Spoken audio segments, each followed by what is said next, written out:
Hello everyone. आज Bible अनुसार आपण मानक निकट में दुईटी खबर कहवाकू चाहूँगी। मंद खबर और भल खबर। सबुठारु खराब खबर हेउछि आपण मान देखिबे रोमियो 3:23 रे लिखा जाए, समस्ते तो पाप करी अछंती पुणी ईश्वरंको गौरव रहित होई अछंती। समस्त मानव जाति पाप करी अछंती और यही पापर वेतन होउछि मृत्यु, जहाँकि रोमियो 6:23 रे मध्य लिखा जाए। आपण जानती कि यही पापर परिणाम कौन? पापर परिणाम आत्मिक मृत्यु और ईश्वरंको ठारू विच्छिन्न और अनंत मृत्यु बा नरक अटे। किंतु यही खराब खबर परे बाइबल रे सबुठारु भल खबर मध्य अछि। आपण जानती कि बाइबल रे न्यूज अछि, ताहा सुसमाचार, गुड न्यूज सबुठारु भल खबर अटे। सुसमाचार रो अर्थ शुभ संवाद। एही शुभ संवाद हेला जीशु आम पाप निमंते मृत्यु भोग कले एवं आमको रक्षा कले। साधु पाउल मध्य ए विषय शिक्षा दियंती। आपण मान देखि पारिबे प्रथम कोरिन्थियो 15:1-4 पर्यंत लिखा जाए, हे भाई माने मु तुम्भ मानक निकट रे जो सुसमाचार प्रचार करिथिली, जहा तुम्भे माने ग्रहण करिथिलो, जहिरे मध्य स्थिर होई रही अछ। मु केउ प्रकारे तुम्भ मानक निकट रे ताहा प्रचार करिथिली, एहा तुम्भ मानकु स्मरण कराउ अछि। जदि तुम्भे माने ताहा दृढ़ भाव रे धरि थाओ, तेबे ताहा द्वारा परित्राण पाउ अछ।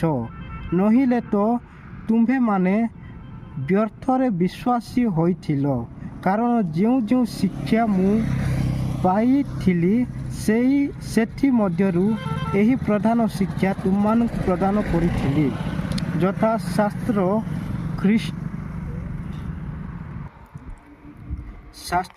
अनुसारे आम्भ मानक पाप निमंते मृत्यु भोग कले, समाधि प्राप्त हेले।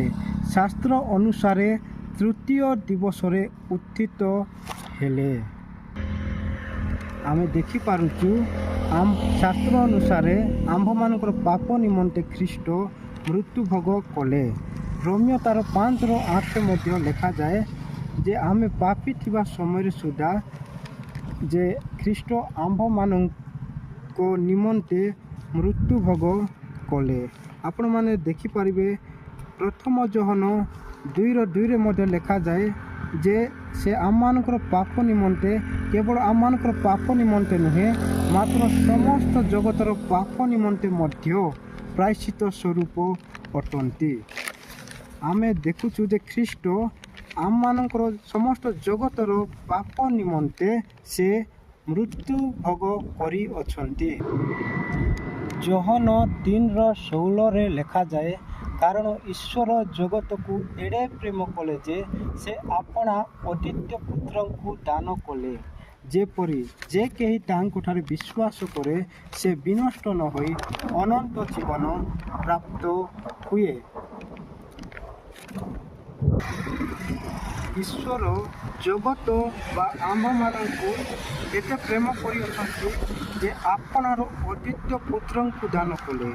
ईश्वर रूपी हेले हैं आम्भ मानकर पाप निमंते बलिकृत हेबा पाई मनुष्य रूप धारण कले और आम्भ मानकर पाप रो प्रायश्चित स्वरूपे आम बदल रे क्रूस्य मृत्यु वरण कले, पुणी कबर स्थायी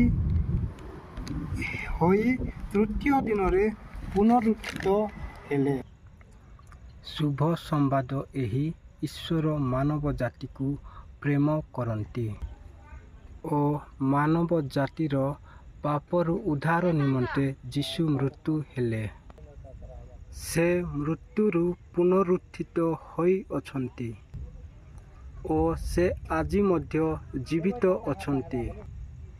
ତେଣୁ ଯେ କେହି ଯୀଶୁଙ୍କଠାରେ ବିଶ୍ୱାସ କରେ ସେ ବିନଷ୍ଟ ନ ହୋଇ ଅନନ୍ତ ଜୀବନ ପ୍ରାପ୍ତ ହୁଏ।